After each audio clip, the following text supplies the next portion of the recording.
आज हम chapter number 1 physical quantities and measurements का पार्ट 2 करेंगे। 7 बेस क्वांटिटीज में से जो अंडर डिस्कशन हमारी क्वांटिटी है वो है लेंथ। हम इस सेक्शन में देखेंगे कि लेंथ का यूनिट क्या होता है और एग्जैक्टली लेंथ को मेजर करने के लिए कौन से एप्रोप्रिएट इंस्ट्रूमेंट्स हम यूज कर सकते हैं। लेंथ का इंटरनेशनल यूनिट होता है हमारे पास मीटर। इस इमेज में आपके पास माइक्रो, इंटरमीडिएट और मैक्रो साइज के ऑब्जेक्ट्स दिखाए गए हैं और साथ साथ स्केल के जरिए इनकी लेंथ वेरिएशन भी बताई गई है। हाइड्रोजन न्यूक्लियस के रेडियस से लेकर अर्थ के रेडियस तक आप यहाँ पर वैरायटी देख सकते हैं लेंथ्स की, और इन सब को यहाँ पर मेजर किया गया है इंटरनेशनल यूनिट में, जो कि है हमारे पास मीटर।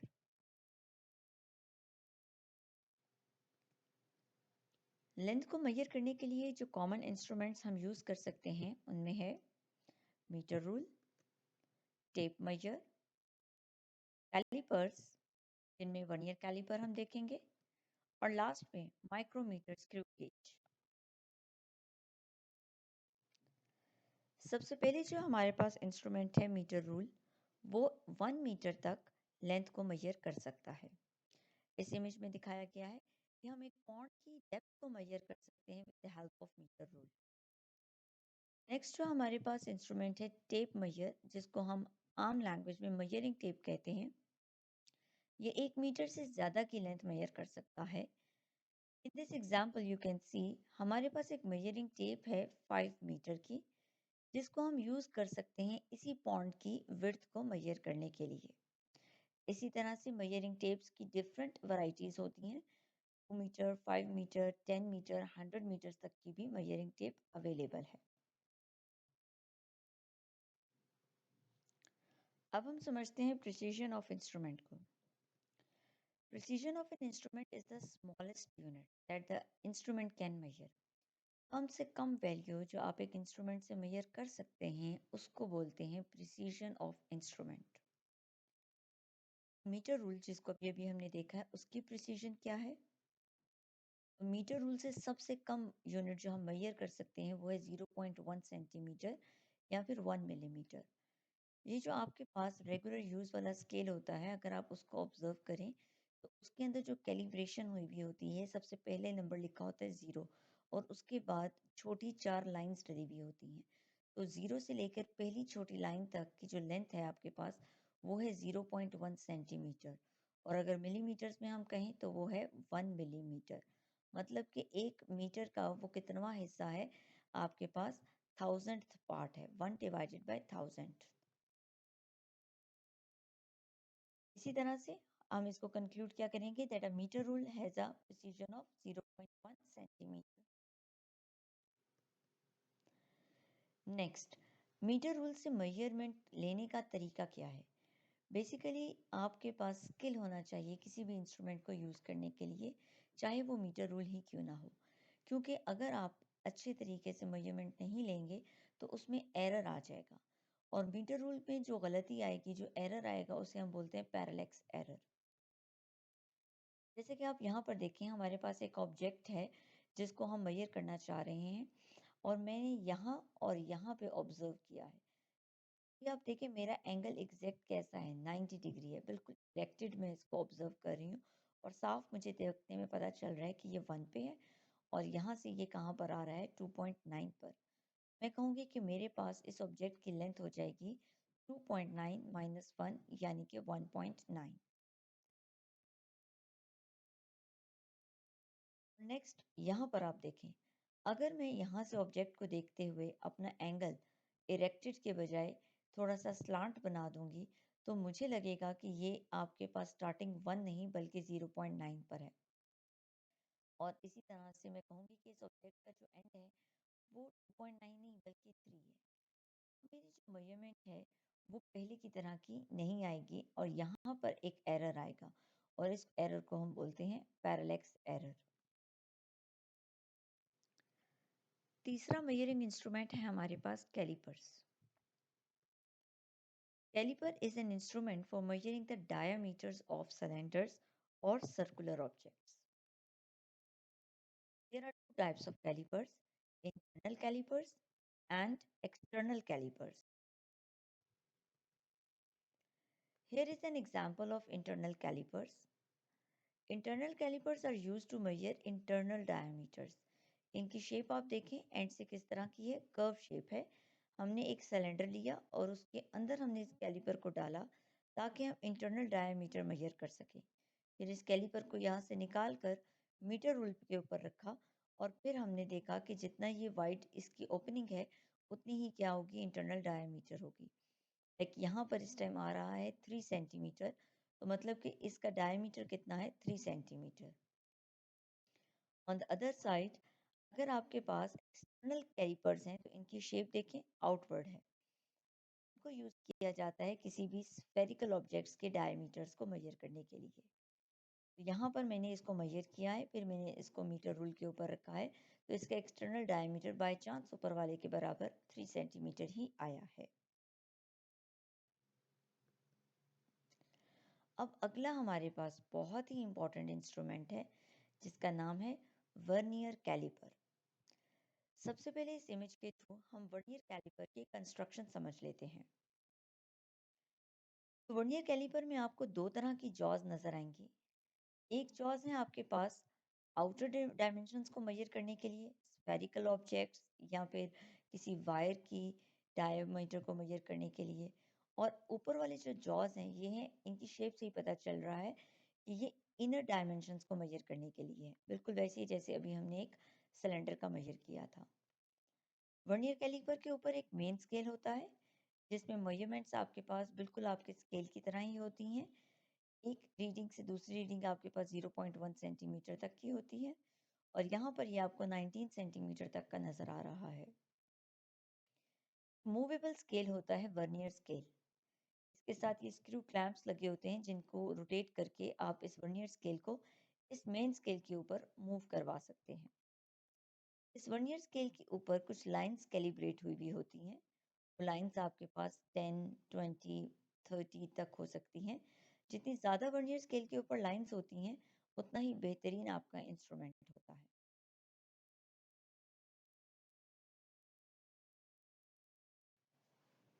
अब हम देखते हैं इस वर्नियर कैलिपर को हमने यूज़ कैसे करना है। सबसे पहले आपने देखना है कि आपके वर्नियर कैलिपर में कोई एरर ना हो और उस एरर का नाम होता है ज़ीरो एरर। बेसिकली ये ज़ीरो एरर देखने का तरीका ये है कि जब आपके वर्नियर कैलिपर में आपने कोई भी इंस्ट्रूमेंट मेजर करने के लिए नहीं डाला हुआ तो वर्नियर स्केल की पहली लाइन मेन स्केल के जीरो के साथ कंसाइड करनी चाहिए। You can read it, this is to check that the zero mark on the main scale coincides with the zero mark on the vernier scale when not measuring anything between the jaws. Only then there will be no zero error and you are free to use your vernier caliper. अब हम देखेंगे कि हम vernier caliper को किस तरह से use कर सकते हैं।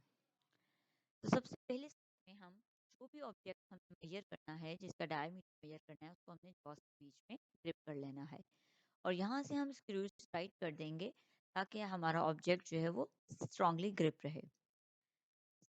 हमने रीड करनी है मेन स्केल रीडिंग। उसके लिए हम ऑब्जर्व करेंगे कि हमारे वर्नियर स्केल का जीरो मेन स्केल की किस लाइन के साथ कंसाइड कर रहा है। यहाँ पे आप देख सकते हैं कि ऑलमोस्ट जो 3 से नेक्स्ट लाइन है वो आपके पास मिल रही है जीरो से, इसलिए आपकी मेन स्केल की रीडिंग क्या हुई, 3.1 सेंटीमीटर। थर्ड स्टेप में हमने ये देखना है कि वर्नियर स्केल की कौन सी लाइन एग्जैक्ट कंसाइड कर रही है आपके पास मेन स्केल से। वो किसी भी हो सकती है। तो मेन स्केल के लिए जीरो को देखना था और वर्नियर स्केल के लिए वर्नियर स्केल की कौन सी लाइन बहुत ज़्यादा अच्छे से कंसाइड कर रही है। यहाँ पे आप देख सकते हैं 0, 1, 2, 3, 4, फोर्थ वाली लाइन जो है वो कंसाइड कर रही है। अब इस फोर्थ लाइन को हम मल्टीप्लाई करेंगे लीस्ट काउंट के साथ तो हमारे पास मेजरमेंट आएगी 0.04 सेंटीमीटर। इसको हम सेव कर लेंगे। आखिरी स्टेप में हम मेन स्केल की रीडिंग को और वर्नियर स्केल की रीडिंग जो हमने निकाली थी मल्टीप्लाई करके विद लीस्ट काउंट उसको ऐड करेंगे। लाइक 3.1 सेंटीमीटर प्लस 0.04 सेंटीमीटर, तो मेरे पास आएगा 3.14 सेंटीमीटर, और यहाँ मिलीमीटर्स में मेंशन है, तो 31 millimetre plus 0.4 millimetre becomes 31.4 millimetre.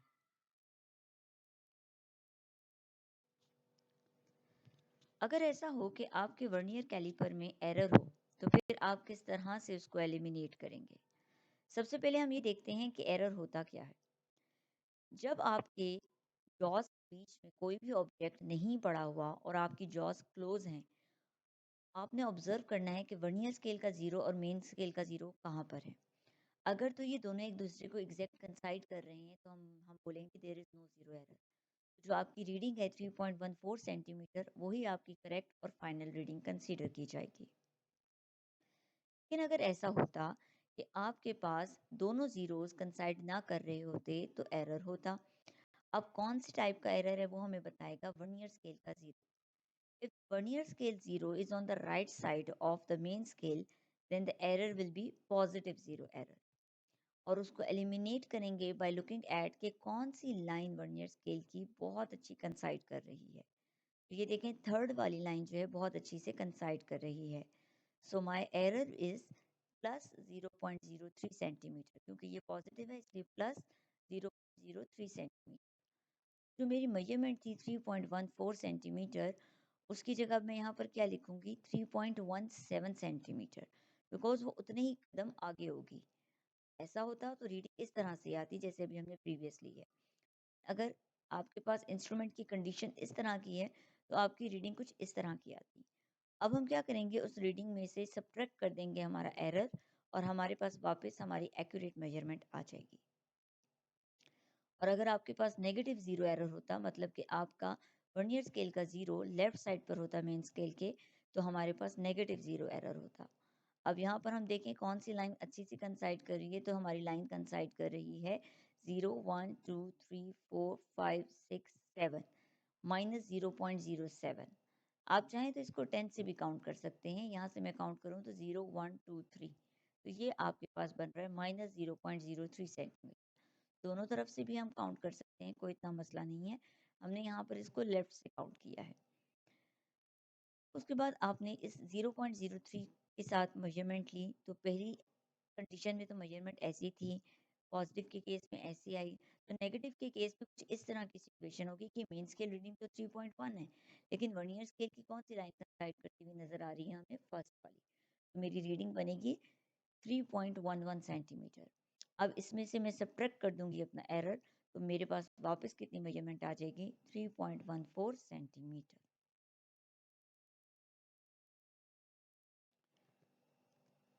Next हमारे पास इंस्ट्रूमेंट आ जाता है माइक्रोमीटर स्क्रू गेज। अब ये स्क्रू गेज क्या होता है, ये आपके पास वर्नियर कैलिपर से ज़्यादा प्रिसाइज मेजरमेंट रखता है।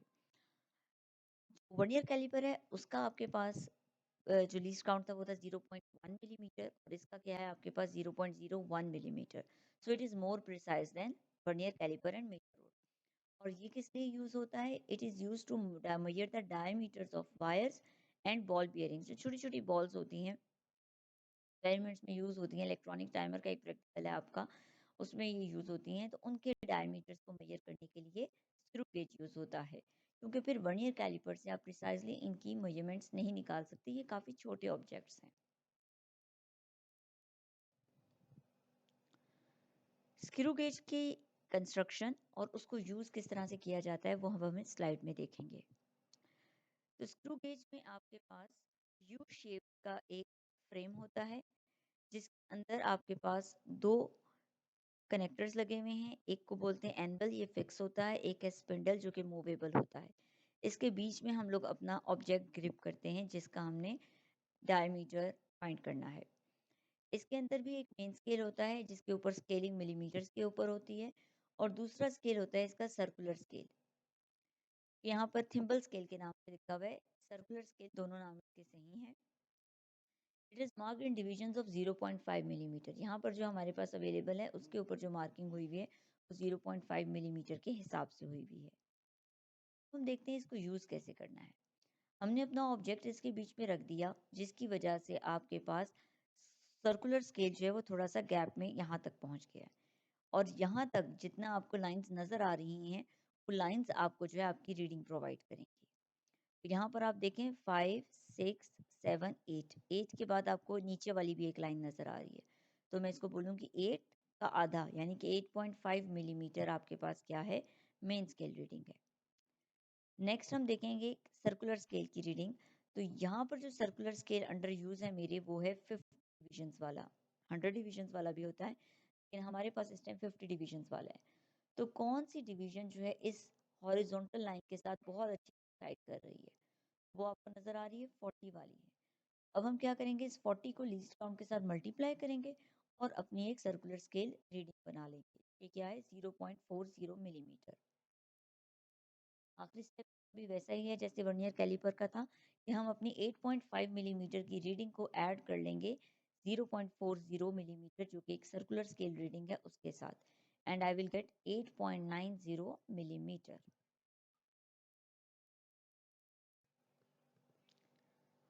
तो अब अगर आपके स्क्रू गेज में एरर होगा तो आप उसको कैसे निकालेंगे, और स्क्रू गेज का एरर होता कैसा है, जब आपने कोई भी ऑब्जेक्ट जो है अपने स्क्रू गेज के स्पिंडल और एनवल के बीच में नहीं डाला हुआ, तो आपके मेन स्केल की ये हॉरिजॉन्टल लाइन सर्कुलर स्केल की जीरो के साथ कंसाइड करनी चाहिए। अगर तो ये कंसाइड कर रही है, then there will be no zero error and your final reading will be 8.90 millimetre, which is correct. But अगर ऐसा होता कि किसी भी ऑब्जेक्ट की एब्सेंस में आपके हॉरिजॉन्टल मेन स्केल का जो लाइन है वो इसके जीरो से कंसाइड नहीं कर रही, तो एरर मौजूद है। यहाँ पे आप देखें आपका जीरो किस तरफ है, नीचे की तरफ है। ठीक है, हम इसको बोलेंगे कि वो हमारी लेफ्ट साइड पर है। अगर आप इसको वर्टिकल पोजीशन पे रखें तो आप देखेंगे कि आपका जीरो जो है वो आपके हाथ के लेफ्ट साइड पर है। तो यहाँ पर हम कहेंगे कि ये एरर कौन सा है, पॉजिटिव जीरो एरर है। और फिर हम उसको कैलकुलेट करेंगे, देखेंगे कि इस हॉरिजॉन्टल लाइन के साथ कौन सा जो है सर्कुलर स्केल की रीडिंग मैच कर रही है, जो कि यहाँ पे थर्ड है। तो इसलिए हमारे पास रीडिंग क्या हो गई, 0.03। हमने अपनी उस रीडिंग को इसमें ऐड किया, 8.93 आया, फिर सब्ट्रैक्ट किया और हमारे पास करेक्ट रीडिंग आ गई। नेक्स्ट, अगर ऐसा हो कि आपके पास जो आपका जीरो है वो ऊपर की तरफ हो, मीन्स कि वो आपकी राइट साइड पर हो, तो हम बोलेंगे कि कौन सा एरर है, नेगेटिव जीरो एरर है। उस केस में हम क्या करेंगे कि अपनी उसको एलिमिनेट करेंगे। यहाँ पर देखें आपके पास जीरो के हिसाब से नीचे काउंट करें तो थर्ड लाइन मिलती है, मतलब कि -0.03 मिलीमीटर जो है वो एरर है। उस एरर के होते हुए हम मेजरमेंट लेंगे तो हमारे पास ये आंसर आएगा। फिर हम उसको एलिमिनेट करेंगे अपनी इस रीडिंग से, तो हमारे पास वापस करेक्टेड रीडिंग आ जाएगी। सो तकरीबन काफ़ी मिलता जुलता है वर्नियर कैलिपर और स्क्रू गेज का एरर निकालने का तरीका, लेकिन फ़र्क सिर्फ ये है कि यहाँ पर सर्कुलर स्केल और मेन स्केल है, वहाँ पर वर्नियर स्केल और मेन स्केल था। तो जी ये एक ओवरव्यू है हमारे सामने, जिसमें हम देखेंगे कि हमने कौन से इंस्ट्रूमेंट्स देखे, हमने मीटर रूल देखा, हमने मेजरिंग टेप देखी, वर्नियर कैलिपर देखा, स्क्रू गेज देखा। इन सब की रेंजेस मेंशन है। मीटर रूल सेंटीमीटर से में मेजर करता है, मेजरिंग टेप भी सेवरल मीटर्स तक मेजर करती है, वर्नियर कैलिपर प्रिसाइज है 1 सेंटीमीटर से 10 सेंटीमीटर के दरमियान में, और स्क्रू गेज ज़्यादा प्रिसाइज है, वो और बारीक चीज़ें मेजर कर लेता है, लेस देन 1 सेंटीमीटर। ये उनकी प्रिसीजंस मेंशन है। और यहाँ पर है मीटर रूल से हम लेंथ निकाल सकते हैं, मेजरिंग टेप से आप किसी भी आदमी की वेस्ट मेजर कर सकते हैं, वर्नियर कैलिपर से इनर या एक्सटर्नल डायमीटर्स मेजर किए जा सकते हैं, और स्क्रू गेज से आप वायर्स के डायमीटर्स को कैलकुलेट कर सकते हैं। जी ये कंक्लूड हुआ है आपके पास एरर्स के बारे में, कि मीटर रूल के एरर को हम क्या बोलते हैं, पैरेलैक्स एरर। ये देखने की वजह से होता है कि आपका एंगल क्या बन रहा है देखने का। वर्नियर कैलिपर के एरर को जीरो एरर बोलते हैं। If the zero of main scale is not coinciding with the zero of vernier scale, then there will be a zero error. And micrometer screw gauge के error को भी zero error कहते हैं। If the horizontal line of main scale is not coinciding with the zero of circular scale, then there will be zero error in screw gauge. Now बहुत ही important test your self के कुछ questions मौजूद हैं, जो कि O levels में बहुत important हैं आपके लिए सॉल्व करना। सबसे पहला क्वेश्चन है हमारे पास कि हमारे पास एक वोल्ट मीटर है, जिसकी रीडिंग हमारे पास यहाँ सामने शो हुई है with the help of needle. हमने बगैर किसी एरर के जो है इसकी रीडिंग को मेजर करना है। तो हम लोग पढ़ चुके हुए थे कि अगर आपने किसी भी चीज़ की रीडिंग को मेजर करना है तो आपका जो एंगल है आई का वो बड़ा ही ज़्यादा मैटर करता है। कि हम लोग इसको इस तरह से ऑब्जर्व करेंगे कि आपके पास एग्जैक्ट जो है वो टू आपको बिल्कुल आपके सामने नज़र आ रहा हो, और पूरी कोशिश करनी है कि पैरेलैक्स एरर जो है वो क्या हो आपके पास, ख़त्म हो जाए, कम से कम हो आपके पास। It's all about your vision कि आप किस तरह से इरेक्टेड एंगल बनाते हुए अपनी ये मेजरमेंट ले रहे हैं। मेजरमेंट आपकी आती है 2। नेक्स्ट क्वेश्चन में हम लोग एक डायमीटर मेजर करेंगे बॉल का, the help of vernier calliper. ये बॉल है जो कि जॉस के बीच में डली हुई है, और इतना जो है आपके पास ओपनिंग होने की वजह से ये रीडिंग आपके पास आई है, जिसको यहाँ जूम करके दिखाया जा रहा है। अब ये हम किस तरह से करेंगे, देखिए सबसे पहले हम लेते हैं मेन स्केल रीडिंग। तो मेन स्केल रीडिंग में आप ये देखें कि 1 से आगे कितनी लाइंस गुजरी हुई हैं, 5 लाइंस हमें नज़र आ रही हैं। तो रिमेन स्केल रीडिंग क्या हो गई, 1.5 सेंटीमीटर। और वर्नियर के लिए हम इस पे फोकस करेंगे, तो आप देखें कौन सी लाइन अच्छी कंसाइड कर रही है। तो ये है मेरे पास थर्ड लाइन। तो वर्नियर स्केल रीडिंग क्या हो गई, 0.03। अब इन दोनों को मैं ऐड करूंगी और मेरे पास फाइनल डायमीटर आ जाएगा 1.53 सेंटीमीटर। याद रखिए हमने यहाँ एज्यूम किया है कि हमारे इंस्ट्रूमेंट में किसी भी किस्म का कोई भी एरर नहीं है। थर्ड क्वेश्चन है मेरे पास, the diameter of a wire is measured using a screw gauge. A student takes an initial zero reading and then a reading of the diameter. What is the corrected diameter of the wire in millimeter? मतलब कि अब जो मेरे पास instrument है ना उसमें एक error है, और उस एरर को मैं कैलकुलेट कर चुकी हुई हूँ, डायमीटर भी निकाल चुकी हुई हूँ। तो उन दोनों को मिलाकर मैंने फाइनल रीडिंग यहाँ पर दिखानी है। तो ये है मेरे पास ज़ीरो एरर की रीडिंग, जब मेरे इंस्ट्रूमेंट में कुछ भी नहीं था, तो मतलब कि आपके पास ओपनिंग नहीं थी, फिर भी आपको एक ज़ीरो नज़र आ रहा है, इसका मतलब है यहाँ पर कोई ना कोई एरर मौजूद है। तो हम किस तरह से एरर निकालेंगे, हम देख, ये देखें आपको ज़ीरो नज़र आ रहा है, मतलब कि आपके पास यहाँ पर एरर है। तो आपको ज़ीरो से आगे कितनी लाइंस नज़र आ रही हैं, एक तो ये हो गई, दूसरी यहाँ पर है, ठीक है, जो एग्जैक्ट नज़र नहीं आ रही लेकिन अप्रॉक्सीमेटली आपको कह सकते हैं कि 2 लाइनें यहाँ पर हैं। तो हमारे पास रीडिंग क्या आएगी, 0.02 मिलीमीटर। और कौन सा एरर है ये, पॉजिटिव। क्यों, क्योंकि आपके पास जीरो किस तरफ है, नीचे की तरफ है, लेफ्ट साइड पर है। अब हमने ऑब्जेक्ट रख लिया, तो ये ओपनिंग है मेरे पास। अब मुझे इतनी ज़्यादा लाइंस नज़र आ रही हैं।